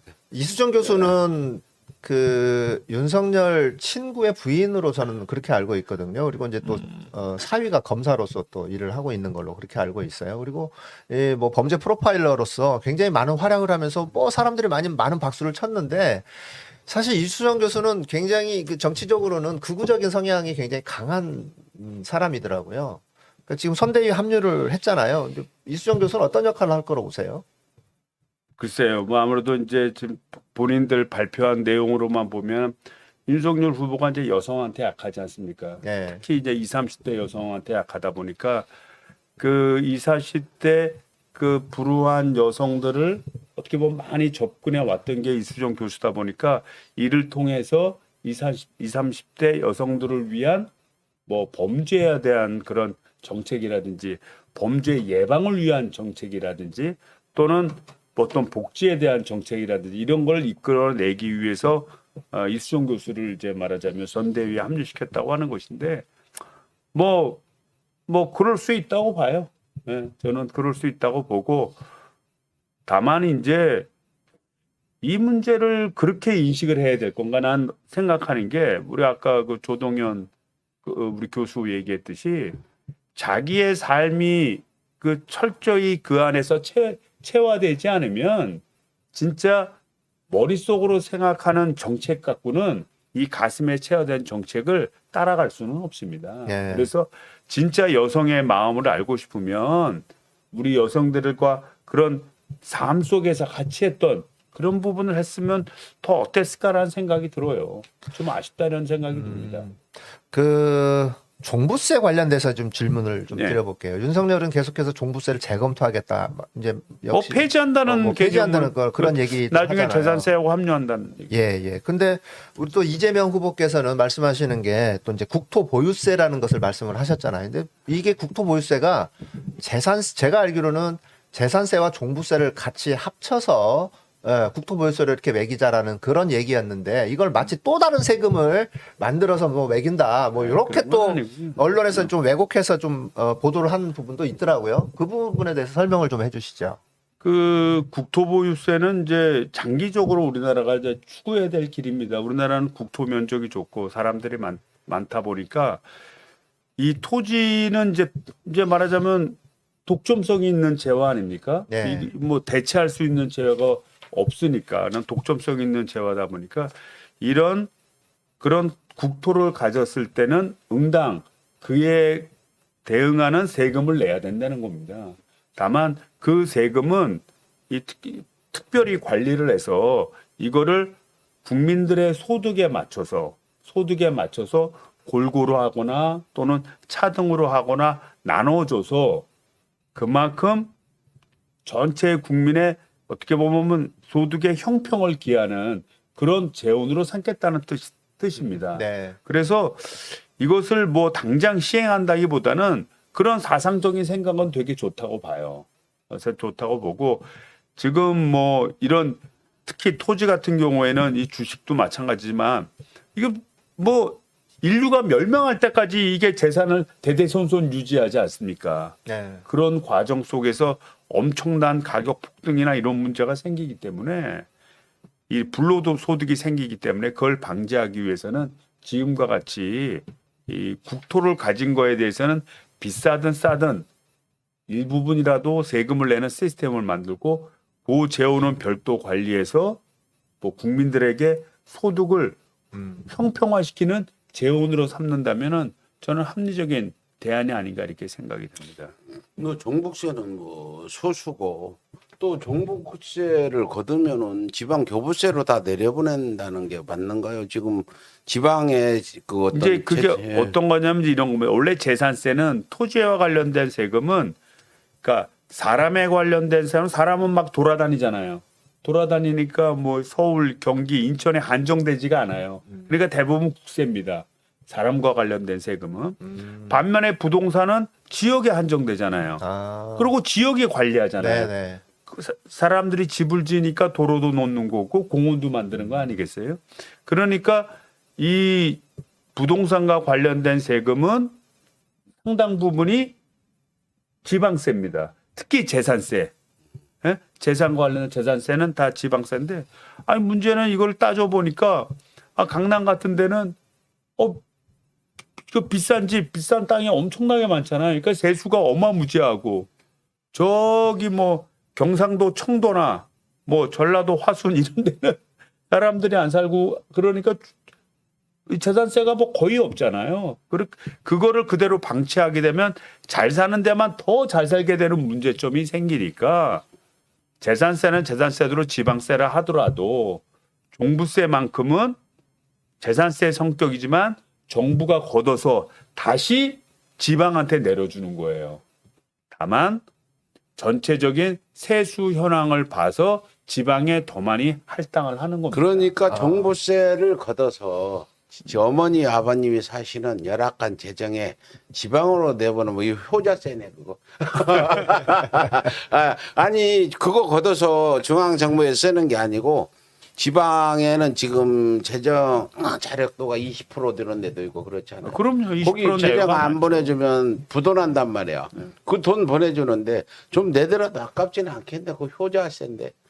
지방에 그리고 어머님 아버님 계시는데 그 보유세는 예. 당연히 내야 되는 세금이고요. 아까도 얘기했듯이 부동산 특히 토지 같은 경우에는 대체 불가능한 독점성을 가지고 있기 때문에 또 그 존속 기간이 재산을 보유하는 존속 기간이 그냥 개념적으로는 영원한 거예요. 영원한 거. 그런 재화가 어디 있어요. 우리가 건물 같은 것도 사람들이 여기저기 다 지을 수도 있고 또 세월이 지나면 소멸해 버리는데 토지는 그렇지 않단 말이죠. 그렇기 때문에 토지를 가졌다라는 것 자체만으로도 많던 적던 세금을 불리는 시스템을 만들어야 되고 이 선진국도 다 그렇게 합니다. 그렇게 이제 관리를 하는데 다만 이거는 세금과 관련된 일이니까 국민 전체가 어떻게 보면 굉장히 부담스럽게 느낄 수도 있고 충격적으로 받아들일 수 있거든요. 그래서 이 점에 대해서는 논의가 필요한 거예요. 논의를 해서 합리적인 안이 무엇이냐. 그를 국민과 소통하면서 결론을 내겠다는 거예요. 이재명 후보도 그렇게 얘기한 거예요. 내가 본인이 뭐 대통령 돼서 당장 내일부터 시행하겠다 이렇게 얘기한 게 아니에요. 우리가 결국은 그런 방향으로 가야 된다. 우리나라가 전체가 진짜 이 구조적인 어떤 양극화 시대에 살지 않고 더불어 갈 수 있는 시스템으로 되려면 그런 시스템으로 가야 된다라고 얘기를 하는 거고 이것이 국민들이 받아들이기가 처음엔 좀 왜곡될 수도 있고 충격으로 받아들일 수 있거든요. 그러니까 시간을 두고 서로 토의하고 논의를 해 가자는 거예요. 그래서 국민의 동의를 전제로 풀어나갈 수 있는 실질적인 대안을 만들어 가자라는 겁니다. 예. 네. 합리적이죠. 지금 우리 댓글에서 뭐 언론 환경도 안 좋고 유튜브 환경도 안 좋고 해서 대선 해보나 마나다 하는 분 계시는데 그래서 제가 이렇게 밤낮으로 어제부터 그 전에 3일 지방 갔다 오고 어제 밤에 방송하고 아침에 오고 또 이따가 할 거고 하는 이유는 이 노인네도 하니까 여러분들도 함께 최선을 다해서 해보자는 겁니다. 저는 이렇게 봅니다. 이제 우리가 대선이 이제 90일 좀 더 남았는데 대선이 6개월 남았을 때와 90일 남았을 때, 180일 남았을 때와 90일 남았을 때, 앞으로 30일 남았을 때, 20일 남았을 때, 5일 남았을 때, 단 하루 남았을 때. 그때 느끼는 대선에 대한 감정은 다 다르다고 봐요. 집중도도 다를 거라고 봅니다. 그리고 이 대선은 단순히 뭐 국회의원 선거나 또는 지방선거처럼 많은 선출작 중에 한 명을 뽑는 게 아닙니다. 그렇기 때문에 그 중요성에 대해서는 국민들도 엄청 심사숙고할 수밖에 없어요. 그리고 가족 간에도 서로 이제 당이 다르지 않습니까? 지지하는 정당이 부모가 지지하는 정당이 다르고 자녀가 지지하는 정당이 다르고 또 부부지간에도 다를 수 있어요. 네. 그런데 지금은 얘기 안 하다가도 시간이 가면은 이 문제에 대한 논쟁이 나옵니다. 그래서 저는 이렇게 봐요. 거짓을 퍼뜨려서 거짓으로 또는 자극적인 말로 일시적인 선거판에 충격을 줄 수는 있습니다. 그러나 시간이 지금 많이 남아있기 때문에 시간이 쭉 지나가면서 국민들이 점점 진실을 깨닫기 위해서 노력할 거라고 봐요. 만약 그 정도의 어떤 기초적인 양식과 판단 능력이 없었다면 지금의 대한민국도 만들어지지 않았습니다. 저는 그래서 우리 국민들을 믿고 아무리 그 보수 언론들이 왜곡을 하고 언론 환경을 안 좋게 하고 그다음에 거짓말을 난무하는 유튜브가 막 있다 하더라도 시간이 지날수록 우리 국민들은 대선에 대한 진지한 고민을 하면서 우리 대한민국의 미래를 걱정할 거라고 봅니다. 네, 뭐 김동일이라는 사람이 자꾸 노력하면 얻어지는 게 없다는데 노력을 해서 얻어지니까 지지율도 지금 윤석열 그럼. 그 밀리다가 따라가는 거고 나 같은 경우는 유튜브만 하는 게 아니라 틱톡에 영상을 올려서 수십만 명이 보는 김동희 씨 당신같이 그렇게 자포자기만 하고 노력하는 만큼 얻어지는 게 없다면 아무것도 하지 말고 앉아 있으세요. 아니 수많은 사람들이 힘을 모아서 티끌모아 태산이고 백기장도 맞들려놨다 해서 모아가지고 내가 유튜브 하는 거 아니에요. 서울의 소리는 기사도 있고 네이버나 다음에도 우리 기사가 노출이 되고 있어요. 왜 이렇게 우습게 아시고 그러는지 모르겠지만 최선을 다하고 이길 수 있다는 자신감으로 싸움을 해나가는 거지 무조건 진다 뭐 해봐야 소용없다. 김동희 씨 그렇게 했기 때문에 사업 성공하기 어려웠을 거예요. 그런 생각 갖지 마세요. 할 수 있다. 내일 죽을 망정 지금 할 수 있다. 이렇게 자신을 가지고 해야지. 내가 사업하면서 그렇잖아. 내가 이 사업을 딱 결정했어. 근데 이거 실패하면 어떡하지? 이런 걱정하면 그 사업 망해요. 아니 결정하기 전에 그거 걱정하는 거지. 결정한 다음에는 100% 할 수 있다는 자신감으로 해야 되거든요. 그래서 제가 또 하나 또 이길 수 있다라고 논거로 보는 건 이런 겁니다. 그러니까 이제 처음 선거전에 돌입해서 어느 정도 일정 기간은 환경, 구도 이런 게 되게 중요합니다. 그러니까 네. 이제 지금 같으면 언론 환경 안 좋고 두 번째는 일단은 그 정권 교체에 대한 요구가 크지 않습니까? 6대4 정도로 정권 교체에 대한 크고 더군다나 더불어민주당의 지지율이 국민의힘당 지지율에 오히려 밀리는 형세예요. 그러니까 구조는 되게 안 좋죠. 그런데 시간이 지날수록 점점 우리 국민들은 당과 또는 전 정권과 지금에 있는 정권 이런 주변의 환경을 보기보다는 후보를 보기 시작합니다. 점점 더. 네. 시간이 다가갈수록. 그런데 저희가 봐서는 후보가 후보 간에 비교를 하고 국민들한테 나선다면 저는 우리 이재명 후보가 충분히 어필하고 이길 수 있을 거라고 보입니다. 오히려 과거에 있었던 그런 아픔, 그런 불우한 환경에서 자라면서 겪었던 그런 고통 이런 것이 오히려 국민들한테 많은 감동을 줄 거라고 봅니다. 그리고 지금도 자기가 잘못한 것에 대해서는 처절한 반성. 그리고 앞으로 자기는 어떻게 하겠다라는 것을 분명히 내세우는 정책을 내는 그런 논리 이런 것을 국민들이 이해한다면 저는 시간이 갈수록 후보를 바라볼 거기 때문에 저는 이길 수 있다고 보고요. 저는 이제 우리 당내에서 약간 그 말이 있었는데 민주당의 이재명이 아니라 이재명의 민주당이 되겠습니다. 저는 그 말을 저는 굉장히 좀 소중한 말이라고 생각을 해요. 어떤 의미에서요? 이게 왜냐면 지금 선거전만 바라보면 아까 얘기했잖아요. 민주당이 지금 국민의힘당에 밀리고 정권 교체 욕구는 6대4로 많고 이런 구조예요. 네. 그래서 그런 구조 속에서 민주당이 앞서갔을 때 과연 이길 수 있겠느냐. 결국은 이재명이라는 사람이 후보가 저쪽 후보와 대결 구도로 자꾸 만들어야 돼. 우리는 뭐 저쪽 당 비판하고 뭐 할 거 다 따질 거 없어요. 그냥 윤석열 대 이재명 후보를 거기다 대비시키고 더해서 저는 그보다 더 좋은 방법이 있어요. 그래서 네. 이재명이 이끌어서 이재명이 승리를 해서 이재명의 승리로 인해서 민주당이 다시 또 집권을 통해서 대한민국의 미래를 여는 구조가 돼야 된다는 거죠. 그래서 이재명의 민주당 이 말이 저는 뭐 여러 가지 비판도 있지만 꼭 틀린 말은 아니다. 현재 구도상에는 그렇게 그렇지. 봅니다. 예, 민주당이 현재 뭐 크게 국민들한테 지지를 많이 받거나 의석에 비해서 좀 부족한 부분이 있다는 그런 평가를 받기 때문에 민주당이 이재명의 민주당도 호응도를 얻을 거라고 보고 아까 얘기했듯이 이재명과 윤석열 대결에 더 보태서 이재명, 김혜경, 윤석열, 김건희 구도로 이렇게 만드는 게 좋은데 여기서 제가 이상만 님한테 제가 그 안심되는 말씀을 드리는데 대선 승리를 위한 큰 비책을 서울시가 가지고 있어요. 공개는 못하겠지만 그럼 비단 주머니는 아니죠? 비단 주머니 정도가 아니라 지금 여러분들이 무슨 말인가 하겠지만 저희가 급하면 그걸 이제 비책을 내놓으려고 준비하고 있으니까 그 부분도 좀 고려하셔서 열심히 좀 해주시기 부탁드립니다. 예, 알겠습니다.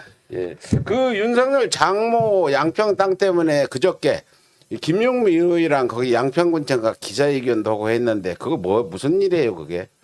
그러니까 좀 특혜 의혹이 굉장히 많이 좀 보이는 거죠. 예. 공공지구. 네, 그러니까 공공지구로 거기가 원래 이제 그 개발지구로 선정이 됐다가 LH에서 개발하는 걸로 했다가 그러다 보니까 이제 그 장모 최 씨 되는 부분이 회사를 설립해서 땅도 매입하고 자기 명으로도 땅을 샀어요.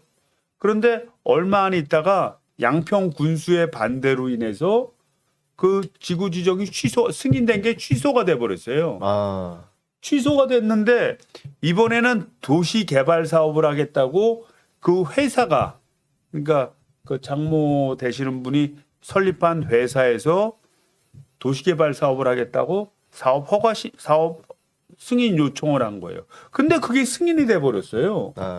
LH가 하는 건 안 되고 이 회사가 하는 건 승인이 되는 걸로. 그래서 그게 상당 부분 농지 뭐 임지 뭐 이렇다 보니까 그 도시개발 사업지구로 지정이 된다는 건 택지가 된다는 거거든요. 그 택지로 개발되면 용도가 바뀌니까 엄청난 이 차익이 예상되는 거죠. 그래서 이거는 어떻게 보면 대장동 건은 비교도 안 될 엄청난 특혜 사건입니다. 이거는. 혼자서 한 700억 정도를 해먹었다는 그런 얘기가 있더라고요. 예, 양평 공공지구에 대해서. 그러니까요. 그러니까 참 그러니까 기가 막힌 집안이. 그러니까 좌우지간 대선을 이겨야 됩니다. 대선을 이겨. 하여튼 뭐 대선 못 이기면은 대한민국 미래가 없다 이렇게 생각이 드는데 갈수록 가짜뉴스는 극성을 부리고 토착 외구들은 일본을 위해서 대선 승리를 가져가려고 뭔가 질 다 할 거예요. 저는 윤석열 후보를 이렇게 말하는 걸 들어보면 지금 뭐 일본은 대놓고 아니 우리나라한테 그만한 고통을 주고 또 우리의 국민들을 잡아다가 그 강제 노동을 시키고 또 여성들을 잡아다가 참 있을 수 없는 그런 일을 시키고 그런 과거를 시인하지 시인하지 않는데 지가 스스로 부끄러워서 지가 이거 시인하면 자기 후손에 대해 부끄러울까봐 막 요리 빼고 조리 빼는 거 그거는 진짜 100번 양보해서 그만큼 이해가 돼.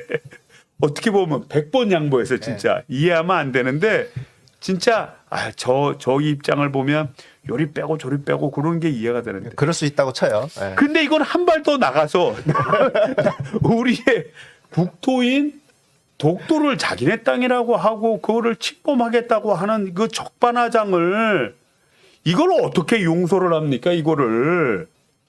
그런데 아이고 윤석열 후보한테 내가 공개적으로 묻고 싶어. 한번 물어보세요 직접. 아니 대체 뭘 일본하고 협의를 하겠다는 거냐 뭘 일본하고 협의를 해서 독도 주고 이 문제를 잘 아니 우리 땅 우리 조상으로 물려받은 땅 그거를 뺏겠다고 저러는데 뭐가 그게 협상의 대상이냐 그게 그거는 단호하게 대처하고 국민이 함께 모여서 싸울 문제지. 제가요 그 내용의 기자회견을 보면서 느낀 게 뭐냐면 야 이게 무슨 진짜 우리 초심님이 여러 번 얘기했는데 이 토착 외구들이 뒤에 얼마 토착 외구가 붙어 있는지 본토 외구가 붙어 있는 거 진짜 그거 나중에 한번 확인해 봐야 되겠어요. 제가 확인한 결과요. 윤석열 지지자 중에 김상진 팬클럽 회장 등등이 있어요. 이 사람들이 일본 대사관 앞에 가서 천사상 철거해야 된다. 독도는 한국 땅이라고 할 수가 없다. 징용은 단 한 명도 강제로 데려가지 않았다.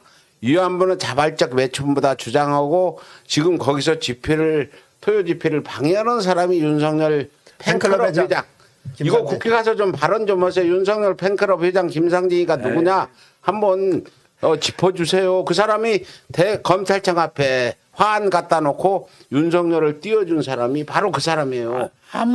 아무리 정치를 이상하게 해도 그렇지 우리가 우리의 자존을 가지고 우리가 지켜야 될 거는 이제 근본적으로 지키고 뭐 나라 살림하는데 방향성이나 이거는 좀 달라서 그렇다 치더라도 조상으로부터 받은 우리 국토를 뭐 네 땅이 내 땅이네 하고 시비 거는데 에휴. 하여튼 마지막으로 윤석열 실력을 좀 평가를 해주세요. 윤석열 후보의 실력이 과연 정치를 할 만한 IQ를 가지고 있는지 제가 의심스러워요. 말도 잘 못 알아듣고 이런데 그 사람이 대통령이 되면 과연 어떤 국정을 제대로 해갈지 윤석열 이성만 의원님이 보시는 윤석열의 정치 실력 이거 좀 평가 좀 해주세요. 그 제가 한번 이제 그런 말씀을 지난번에도 드렸는데 윤석열 후보의 가장 큰 문제점은 불확실성입니다. 불확실성.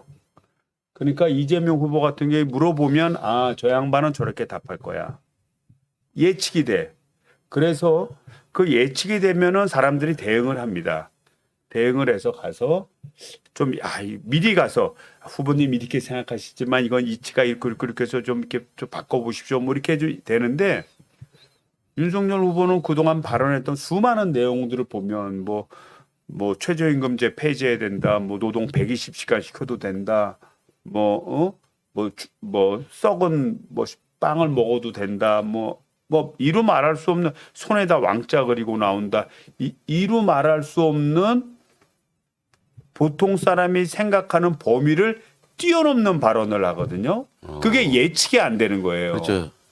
이 예측이 안 되는 사람이 되게 되면 국정을 어떻게 운영할지를 몰라. 근데 제가 지난번에도 얘기했지만 이런 사람들의 특징이 뭐냐면 주변 사람들이 우리 지도자께서 어떤 말을 할까? 그거를 몰라. 그러니까 어떻게 준비해야 되는지 모르고요. 심지어는 본인도 모를 가능성이 있어. 아니 제가 그 부분이 제일 걱정돼요. 본인이 모를 가능성이 있어. 본인이 상황에 닥치면 어떻게 행동해야 되는지에 대한 룰이 정립이 안 돼 있는 겁니다. 기본이 그러니까 없다는 거죠. 북한이 쳐들어오면 어떡할 거냐? 미국 대통령한테 전화. 뭐 일본도 하겠죠. 그러니까 이게 이 상식을 벗어나는 일이거든요.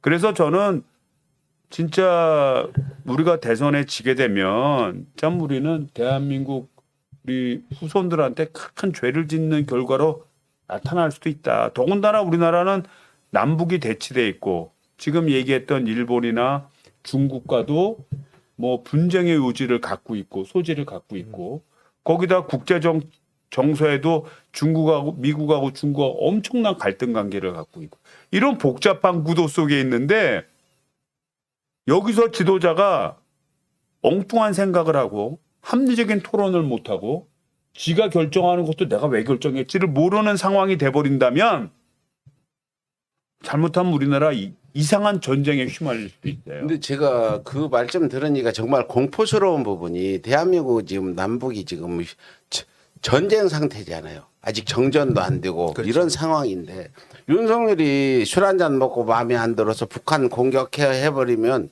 20대들 이거 한번 생각해 보세요. 전쟁 나면 우리는 안 잡혀가. 죽을 사람은 20대들 국지전이라도 끌려가서 죽는 거는 당신들이다.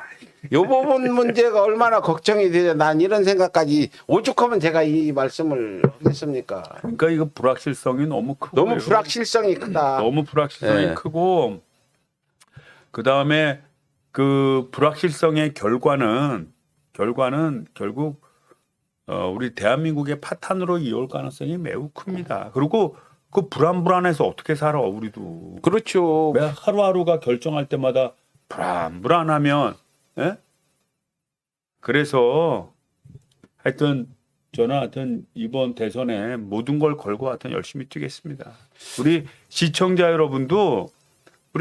여러분들이 그래도 진보적 가치를 그래도 지향하면서 대한민국의 미래를 많이 걱정해 오신 분들이고 또 대한민국이 이만큼 오는 데까지 역할을 하셨던 분들이잖아요. 대부분 현장에서 뛰고.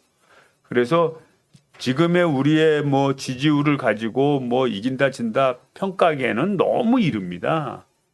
다만 우리 국민들, 우리 주변 사람들한테 이 앞으로 우리 대한민국의 미래를 가지고 얘기할 시간은 그래도 남아 있어요. 네. 좀 많이 얘기해 주시고 꼭 이겨야 됩니다. 예측이 안 되는 사람이 되면 진짜 불행해지는 결과를 가져올 겁니다.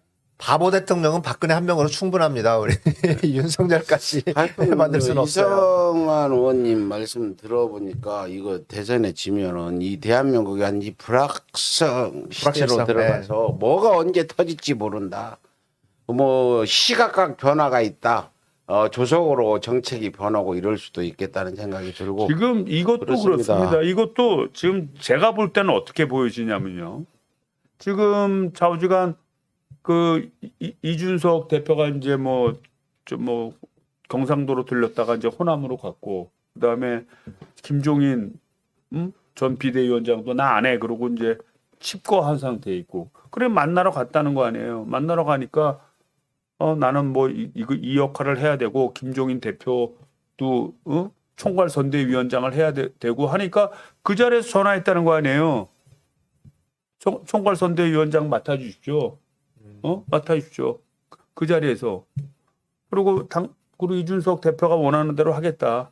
아니, 그러면 그 전에 이미 짜여진 사람들끼리 얘기해 놓은 거는 어떡할 거예요? 그러면 서울에 있는 사람들은 뭐 김병준 씨나 뭐 이런 사람들 이건 또 무슨 상황이야? 나는 어떻게 대처해야 돼? 그게 전혀 예측이 안 되잖아요. 언론 보고 하니까 그 사람들도. 윤석열은 모든 걸 지금 현재 수사검사가 기소하듯이 검사 혼자 결정하듯이 지금 하고 있는데 그 이준석 대표나 김종인 그분들 앉는다고 갈라졌다가 다시 만나는 이런 상황에서 지금 국민의힘도 내분이 상당히 있을 거다. 이게 단합되기는 어려울 거다 이런 생각도 들어요. 네네. 예, 여기까지. 마지막으로 이번 대선 승리를 위해서 우리가 어떻게 해야 될 부분 다시 한번 짚어주시고 방송 마치죠. 그래서 이제 제가 시청자 여러분들한테 이제 여러 번 말씀을 드렸습니다. 그래서 뭐 이번 대선이 어느 정당이 이기고 어느 정당이 지고 어느 후보가 이기고 지고 이러는 것이 아니라 이 대한민국이 지금 선진국으로 이제 올라가지 않았습니까? 그래서 선진국으로 올라가서 지속적인 발전된 대한민국을 만들어서 후손들한테 물려줘야 되는데 그러려면 어떤 지도자가 돼야 되는지를 깊이 있게 생각을 해야 됩니다. 지금 우리가 가장 풍요로운 시대 아닙니까? 가장 풍요로운 시대인데 20, 30대들이 불만이 많다는 거예요. 네.